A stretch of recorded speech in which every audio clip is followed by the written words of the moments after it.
Junho stood in the long white hallway of Orbital Station Helios 9, staring at the door in front of him. The metal plate on the wall read Unit 7C in bright blue letters. He checked the paper in his hand one more time. Yes, this was the place. His new home for the next 3 months? He took a deep breath and pressed the buzzer. Nothing happened for a long moment. Then the door slid open with a soft hiss. A tall woman stood there, looking down at him. Her skin was silver, smooth like polished metal, and her eyes were completely white, with no pupils. She was beautiful in a strange, cold way. She did not smile. "You are the human," she said. It was not a question. "Yes," Junho said, trying to smile. "I am Junho.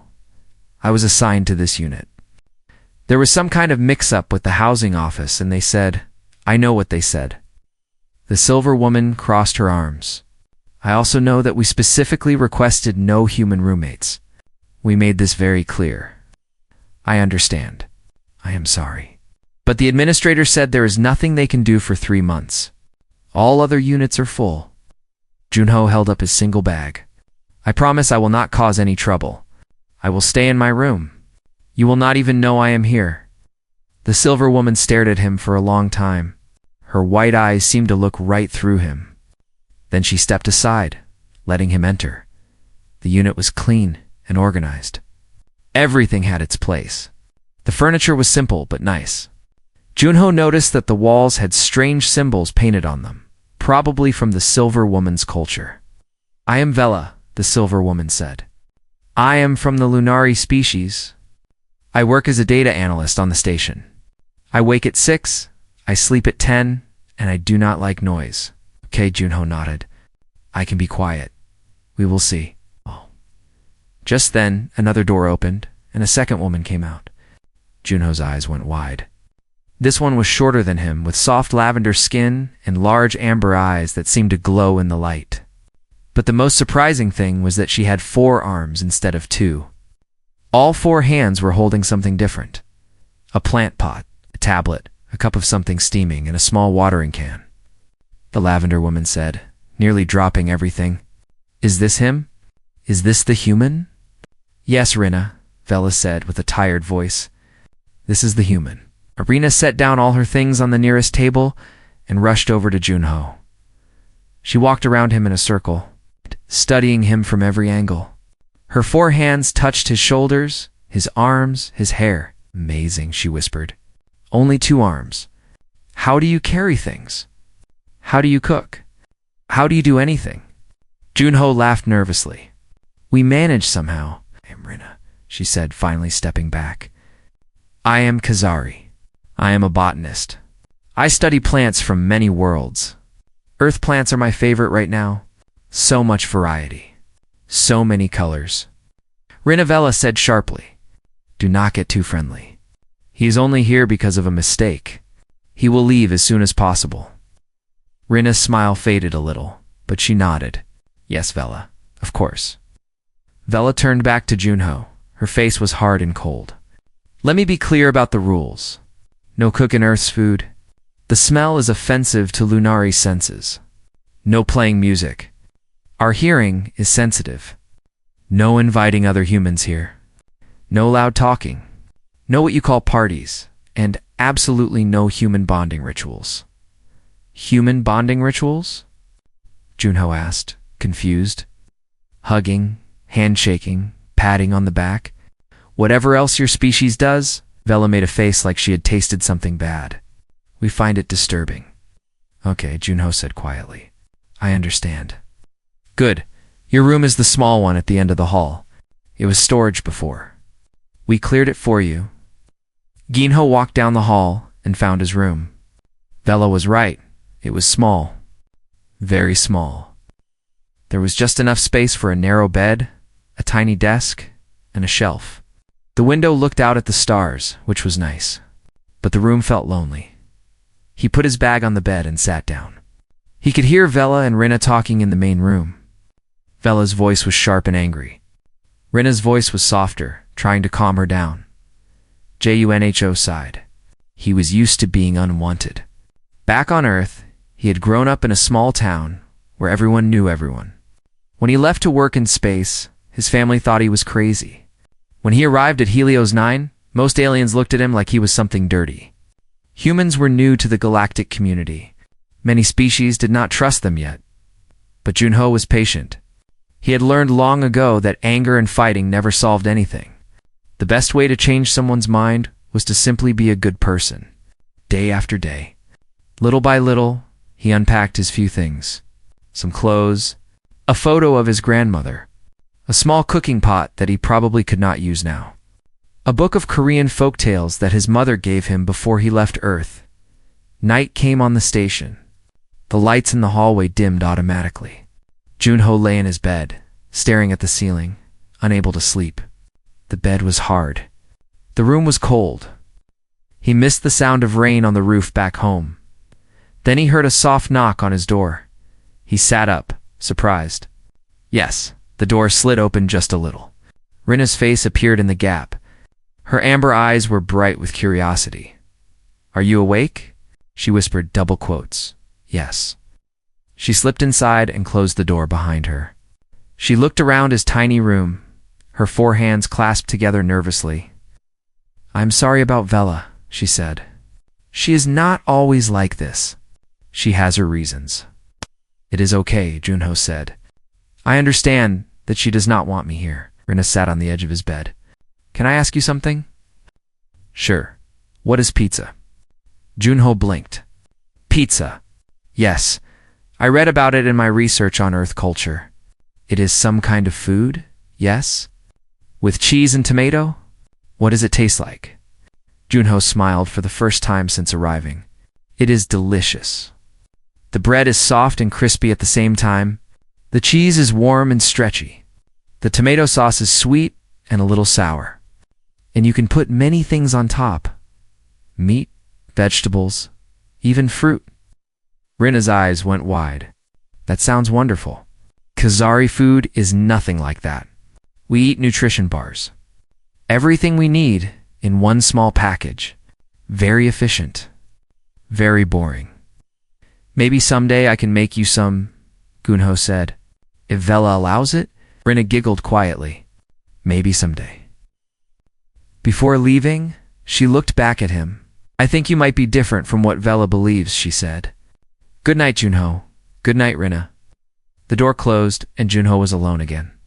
But he did not feel as lonely as before. He lay back down and looked out the window at the distant stars. Maybe this would not be so bad after all. 3 weeks passed in Unit 7C. Junho learned to be invisible. He woke early. Before Vela, and left the unit before she could see him. He worked long hours at the mechanics bay, fixing broken machines and engines. He came home late when the lights were already dim. He ate cold food in his room. He read his book quietly. He slept. Vela watched him constantly. Junho could feel her white eyes following him whenever they were in the same room. She kept a small tablet with her at all times, and he often saw her typing notes on it. He did not know what she was writing, but he could guess. She was documenting his behavior. Studying him like an animal, it hurt. But Junho said nothing. Rinna was different. She found every excuse to talk to him. When Vela was at work, Rinna would knock on his door and ask him questions about Earth. She wanted to know everything. What did rain feel like? What did grass smell like? Why did humans cry when they were happy? Junho answered all her questions patiently. He liked Rinna. She was kind and funny. She reminded him of his younger sister back on Earth, always curious, always smiling. One night Junho could not sleep. His stomach was empty and his body was tired. He had been eating only nutrition bars for 3 weeks, the same tasteless blocks that Rinna ate. He missed real food. He missed the taste of home. He looked at his small cooking pot on the shelf. He thought about Vela's rules. No cook in Earth's food. The smell is offensive. But it was late. Very late, past midnight. Surely Vela was asleep. Surely she would not notice. Junho made a decision that he would. Later regret, he took his pot and quietly walked to the small kitchen area. He found some dried noodles in his bag, ramyun, the cheap instant noodles that every Korean person knew. He boiled water. He added the noodles and the seasoning. The smell filled the kitchen almost immediately. Salty, spicy, rich. Junho closed his eyes and smiled. It smelled like home. He was about to take his first bite when he heard footsteps behind him. Vela stood in the doorway. Her silver face was twisted with anger. Her white eyes burned with a cold fire. "What is that smell?" she said. Her voice was quiet, but it was the quiet before a storm. "I am sorry," Junho said quickly. "I was hungry. I thought you were asleep. I will clean everything, and I told you the rules." Vela stepped closer. "I told you clearly. No earth food. The smell makes me sick. It fills every corner of this unit.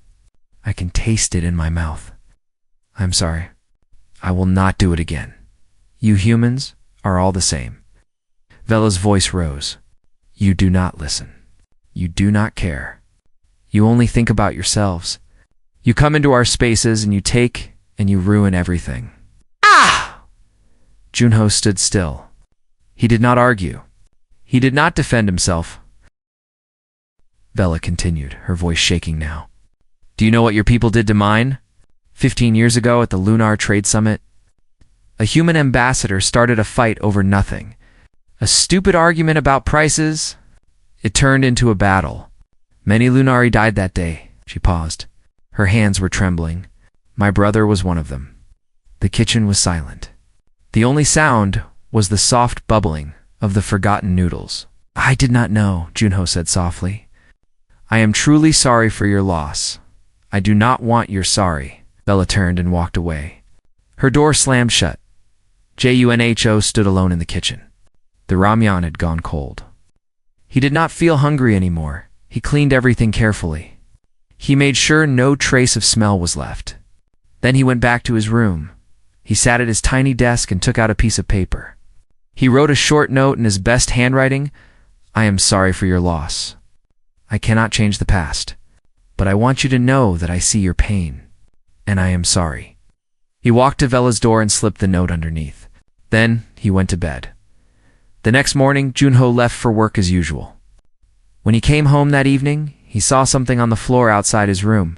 It was his note, torn into many small pieces. His heart sank, but he was not angry. He understood. Grief was not something you could fix with words.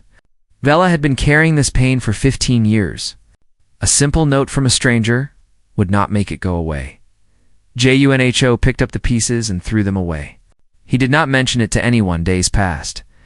Junho continued his quiet routine. He did not cook again. He ate only nutrition bars. He stayed out of Vela's way. But something small had changed. One evening, Junho came home to find Rina waiting for him in the main room. She looked excited. "Junho," she said, "I have been thinking about what you told me. About pizza and ramyun and all your earth foods. I want to taste them. I want to understand." "Vela will not allow it," Junho said. "Vela's at work until late tonight. She will not know." Rina smiled with all four hands clasped together. "Please, just a little taste." Junho hesitated, but Rina's amber eyes were so hopeful, he could not say no. He went to his room and got his cooking pot. He made ramyun again, but this time he made it carefully, with less seasoning, so the smell would not spread as much. He opened the window to let the air out. When the noodles were ready, gave Rina a small bowl and a spoon. She looked at the golden soup with wonder. Then she took a bite. Her forearms went still. Her amber eyes went wide. For a moment, she did not move at all. "Rina?" Junho asked, worried. "Are you okay?" Rina whispered. "This is the most amazing thing I have ever tasted in my life." Junho laughed. "It is just instant noodles. Very cheap. I do not care. It is perfect." Rina ate more, her four hands fighting over the spoon. We Khazari never understood why humans care so much about food. We thought it was a waste of time. But now I understand. This is not just eating. This is joy. Junho smiled. It was the happiest he had felt in weeks. They finished the ramyun together, talking and laughing quietly. Junho told Rina about his grandmother, who taught him to cook, about the rainy afternoons in Korea when he would sit in the kitchen and watch her make soup, about how food was not just about feeding the body but about feeding the heart. Rinna listened with wonder. "Humans are strange," she said. "But maybe strange is not bad." Later that night, after Rinna went to bed, Junho walked past Vela's room. He stopped. On the floor near the door, he saw something small. It was the pieces of his torn note. But someone had carefully taped them back together. John smiled to himself and walked away. Maybe some wounds could heal after all. You just had to be patient. The alarm came at midnight. A loud screaming sound that filled every corner of orbital station Helios-9.JUNHO jumped out of bed. His heart racing, the lights in his room flickered once, twice, and then went completely dark. Outside his window, he could see other sections of the station going dark as well, like candles being blown out one by one. He ran to his door and opened it. The hallway was pitch black. He could hear voices in the distance, Rinna's frightened cry and Vela's sharp commands. "What is happening?" Junho called out. "Power failure." Vela's voice came from somewhere in the darkness. "The main reactor has shut down. Emergency systems are not responding." Junho felt his way along the wall until he reached the main room. His eyes slowly adjusted to the darkness. He could see Rinna standing near the kitchen, all four arms wrapped around herself. She was shaking. "I'm scared," Rinna whispered. "What if the air runs out? What if we freeze?" "We will not freeze," Vela said. But her voice was not as strong as usual. Junho noticed that she was also trembling. Her silver skin looked pale in the faint starlight coming through the window. Then Junho remembered something important. The Lunari were sensitive to cold. They came from a warm planet with 2 suns. Their bodies could not handle low temperatures. If the heating system stayed offline too long, Vela would be in serious danger. He had to act fast. "Everyone, come with me," Junho said. He tried to keep his voice calm. "We need to go to one room and stay together." "Why?" Vela asked. "To stay warm. Body heat. It is basic survival." Junho moved toward the hallway. "My room is the smallest. It will be easier to keep warm. Come." For a moment, Vela did not move.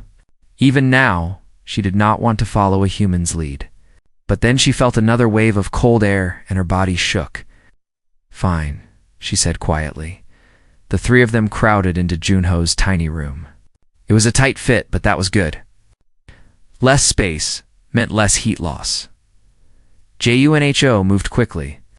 He pulled the blanket from his bed and hung it over the window to block any cold air from the glass. He grabbed his extra clothes from the shelf and stuffed them under the door to seal the gap. He looked around for anything else he could use. "What are you doing?" Rinna asked, watching him with wide eyes. "Making insulation," Junho said. "Keeping the warm air in and the cold air out." He remembered his training from Earth. Before coming to space, all workers had to complete a survival course. They learned how to handle emergencies, fires, pressure loss, power failures.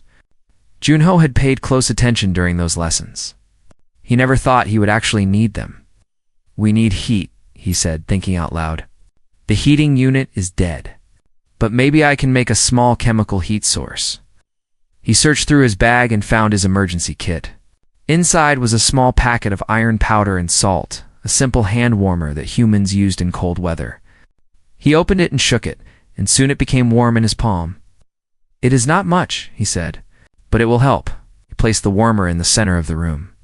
Then he sat down on the floor and motioned for the others to join him. "Sit close together," he said. "Share body heat." Rinna sat down immediately, pressing her forearms against her body to stay warm. Vela hesitated. Her face was unreadable. Junho said gently, "I know you do not like me. But right now, your life is more important than our differences. Please." Vela looked at him for a long moment. Then, slowly, she sat down next to him. The 3 of them sat in a tight circle in the darkness. The only light came from the distant stars outside the covered window. The only warmth came from their bodies and the tiny chemical warmer. Minutes passed. Then an hour. The station remained dark and silent. Rinna's teeth were chattering. How long will this last? I do not know, Dunho admitted. But we have to stay calm. Panic uses energy. Energy creates heat. If we panic, we will get colder, faster. How do you know all this? Vela asked. Her voice was weak. Survival training on Earth, Junho said. We learned to handle emergencies. Cold, heat, storms, floods. Earth is a harsh planet. We had to adapt to survive. Vela said nothing. The silence grew heavy. Gunho could feel the cold creeping in through every crack and gap. He needed to keep them distracted. He needed to keep their minds busy. Let me tell you about my home, he said. Your home? Rinna asked. Yes. A small town in Korea, on Earth. It was near the mountains. In winter, the snow would cover everything like a white blanket. The trees, the houses, the roads, all white. Was it cold? Rinna whispered. It's very cold. But we stayed warm by gathering together. My grandmother would make hot soup. My mother would light a fire. My sister and I would sit by the window and watch the snow fall. Junho smiled at the memory. One winter, the power went out in our whole town, just like now. No lights, no heating. We were scared at first, but my grandmother just laughed. She said, "Cold cannot beat us. We are stronger than cold." Did you survive? Rinna asked. Yes, we stayed together for 3 days. We told stories, played games, sang songs. When the power came back, we almost felt sad. Those 3 days were some of the happiest of my life. Silence filled the room again, but this time it felt different. Warmer somehow. My planet has no winter, Vela said suddenly. Her voice was quiet, almost a whisper. 2 suns. Always warm. I never understood why other species talked about cold. I never understood fear of the dark. Now I understand. Junho looked at her. Even in the dim light, he could see that her silver face had softened. You will not die here, Vela, he said. I promise.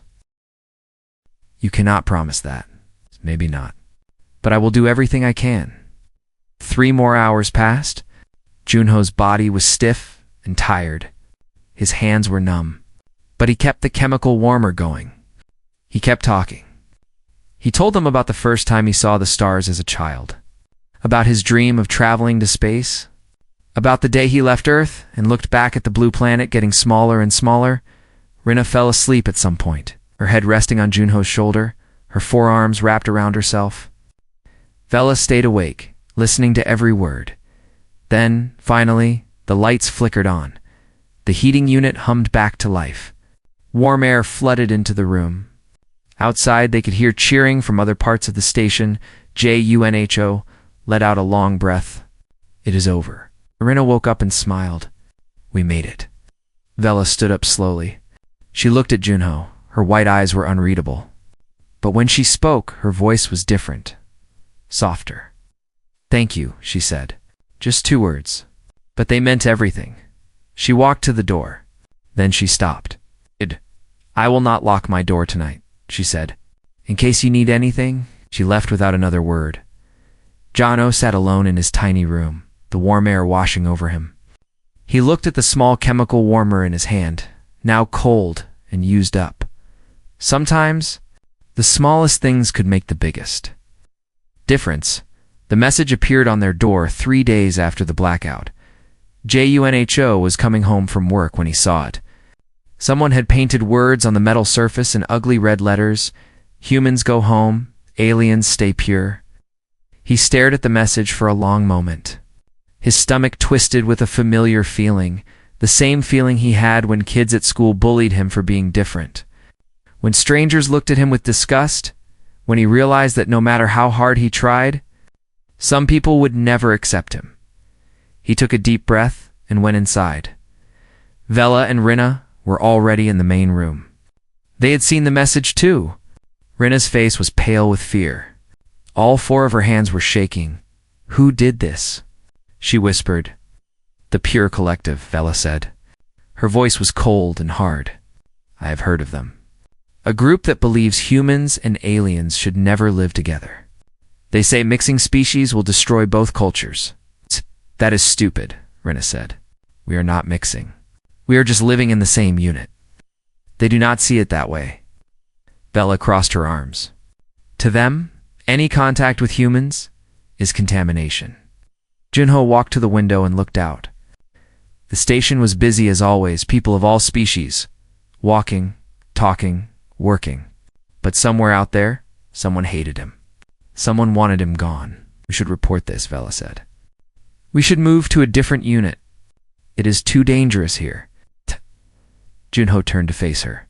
No, Vela blinked. What? I said no. I will not run away. This is not about running away. This is about safety. If I move, they win. Junho's voice was calm but firm. If I run, I am telling them that they are right. That humans and aliens cannot live together. That we should stay separate forever. Rena looked at him with worried eyes. But what if they do something worse? What if they hurt us? Then we deal with it when it happens. But I will not live my life in fear. Junho walked toward the door. I have spent my whole life being told where I do not belong. I am tired of it. One belong here. With both of you. And no one has the right to take that away. He opened the door and stepped outside. The hallway was empty. But Junho did not stop. He walked toward the common area of the station, the big open space where many species gathered to eat, talk, and trade goods. He knew someone would be watching him. He wanted them to see as he walked. He passed other mixed species units. A human woman living with a tall, blue-skinned Vorian. A group of tiny Kasari sharing space with a large rock-like Garan. All of them had messages on their doors too. All of them looked afraid. Junho reached the common area. It was crowded, as usual. Hundreds of beings from dozens of species moved around in a colorful chaos. In one corner, he saw them. A group of about 10 people, all wearing gray clothing with a symbol on their chest, a circle with a line through it. The symbol of the pure collective. They were handing out leaflets and talking loudly. Keep the species pure. Humans and aliens were never meant to live together. Their customs will poison our children. Junho walked straight toward them. The crowd parted around him. Voices went quiet. Everyone was watching. The leader of the group saw him coming. He was a tall alien with green scales and 4 yellow eyes. He smiled with too many teeth. Ah, the human from Unit 7C, he said. Did you get our message? I got it, Junho said. He stopped a few meters away from the group. I came to tell you that I am not leaving. The green alien laughed. You think you have a choice? You think you can just walk into our station and live with our people? You are an invader. A disease. Your kind spreads everywhere like a plague. I am a mechanic, Junho said simply. I fix broken machines. I came here to work and to live. Nothing more. You came here to corrupt our species. The green alien stepped closer. His 4 eyes narrowed with hatred. I have seen what happens when humans stay too long. They change everything. Their food, their music, their ways of thinking.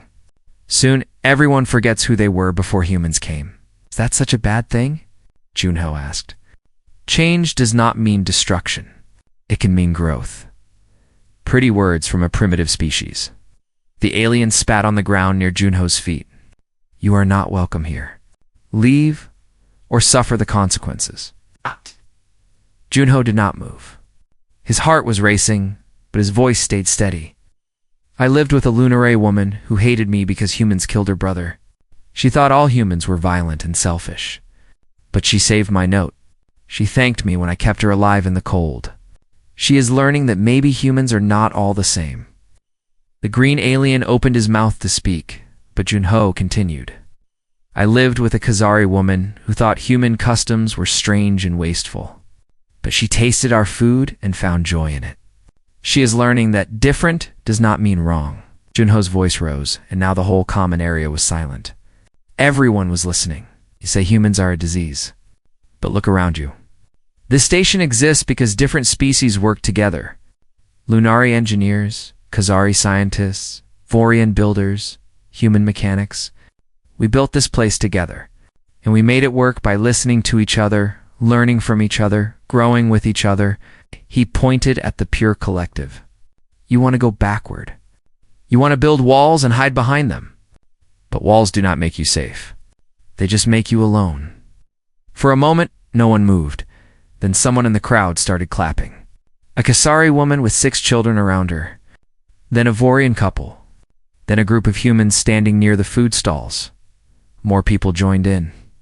The applause grew louder and louder until it filled the entire common area. The green alien looked around, his 4 eyes wide with shock.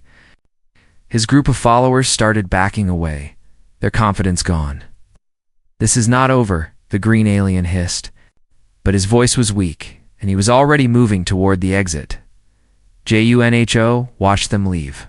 Then he turned and walked back toward Unit 7C when he opened the door. Vela and Rina were standing there waiting. Rina rushed forward and wrapped all 4 arms around him in a tight hug. That was amazing. We heard everything. Someone was streaming it to the whole station. Junho laughed and hugged her back. I did not know that. He looked at Vela. She was standing near the window, her arms crossed, her face unreadable. That was reckless, she said. I know. You could have been hurt. I know. Vela walked toward him. She stopped just a meter away and looked into his eyes. You are not what I expected from a human, she said quietly. JUNHO smiled. Most of us are not. Oh yeah. Vela nodded slowly. Then, for the first time, she smiled too. It was a small smile, just a slight curve of her silver lips, but it was real. Do not make ramyeon tonight, she said, turning away. The smell is still offensive, but her voice was different now, lighter, almost joking. JUNHO grinned. Maybe tomorrow? Do not push it, Rina laughed. And for the first time, Unit 7C felt like something. More than just a place to sleep, it felt like home. 3 months passed faster than Junho expected. He woke on the morning of his last day in Unit 7C feeling a strange heaviness in his chest. The bureaucratic error had been fixed. The housing office had found him a new unit on the other side of the station, a proper room. Larger than his current one, with a private bathroom and a view of the nebula. He should have been happy. Instead, he felt sad. Jono packed his bag slowly. The same single bag he had arrived with, the same few clothes, the same photo of his grandmother, the same small cooking pot. Nothing had changed, but everything had changed. He looked around his tiny room one last time. The shelf where he kept his book of Korean folktales.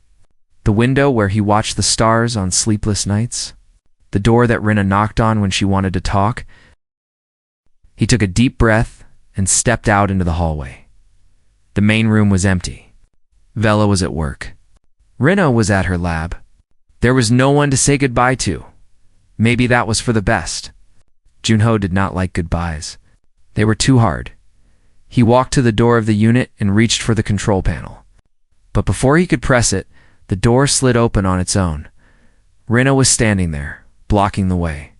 All 4 of her arms were crossed. Her amber eyes were narrow with determination. Where do you think you are going? She said. JUNHO blinked. The lease is ending. I am moving to my new unit. No, you are not. What? Rina stepped inside and pulled something from her pocket. It was a small tablet with a document on the screen. This is a new lease agreement, she said. For Unit 7C, it has 3 names on it. Yours, mine, and Vela's. Junho stared at her. I do not understand. We asked the housing office to extend your stay, permanently, but they said they could not do that without your consent. So we applied for a new lease instead. All 3 of us, as official roommates. Junho's heart was pounding. Vela agreed to this? It was her idea. Before Junho could respond, the door slid open again. Vela walked in, still wearing her data analyst uniform.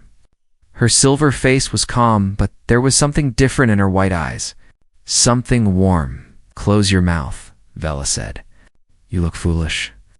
Junho closed his mouth. He did not know what to say. Vela stopped in front of him. She was a full head taller than him, but she did not look down at him the way she used to. She looked at him like an equal. I have watched you for 3 months, she said. I have seen you wake early and work late. I have seen you stay quiet when I was cruel, and kind when I was cold. I have seen you risk your life in the blackout and stand up to enemies in the common area. She paused. I have never met a human like you, and I have spent 15 years believing all humans were the same. Vela Junho started. Let me finish. Vela held up one silver hand. I am not good with words. I am not good with feelings. I do not know how to say thank you or sorry or please stay. These are not words my people use easily. She took a deep breath. But I am trying. Because you showed me that trying is enough. That you do not have to be perfect to be good. You just have to keep trying. Junho felt tears forming in his eyes. He blinked them away quickly. Rina bounced up and down with excitement. So, will you stay? Please say yes. I have so much more to learn about Earth food. And Vela is finally starting to tolerate your cooking. And I found a plant from Korea that I want to grow. It is called ginseng. Please, please, please. Gunho laughed. It was a real laugh, deep and warm, the kind he had not made in a long time, as he said, I will stay. Rina cheered and threw all 4 arms around him. Vela rolled her eyes, but she was smiling. That evening, the 3 of them cooked dinner together for the first time. Junho made kimchi-jae, a traditional Korean stew with spicy red paste, soft tofu, and vegetables. The smell filled the entire unit, rich, warm, comforting. Rina helped by cutting vegetables with her 4 hands faster than any human could. She kept sneaking small bites when she thought Junho was not looking. Vela stood near the window, arms crossed, watching them. But when Junho asked her to taste the broth, she walked over without complaint. She took a small spoon and tasted it carefully. Her silver face showed no expression. Well? Junho asked. It's tolerable, Vela said. Rina laughed. Tolerable is Velospic for delicious. It is not. It is. They sat together at the small table in the main room. 3 bowls of steaming stew. 3 glasses of water. 3 lives that had somehow become one. Junho looked at his roommates, the silver-skinned analyst who had hated him on sight, and the 4-armed botanist who could not stop asking questions. They were strange. They were difficult. They were nothing like him, and yet they were his family now. I want to propose something, Junho said. Vela raised an eyebrow. What? Once a week, we take turns cooking. I will teach you about Earth food. Rina will teach us about Khazari dishes.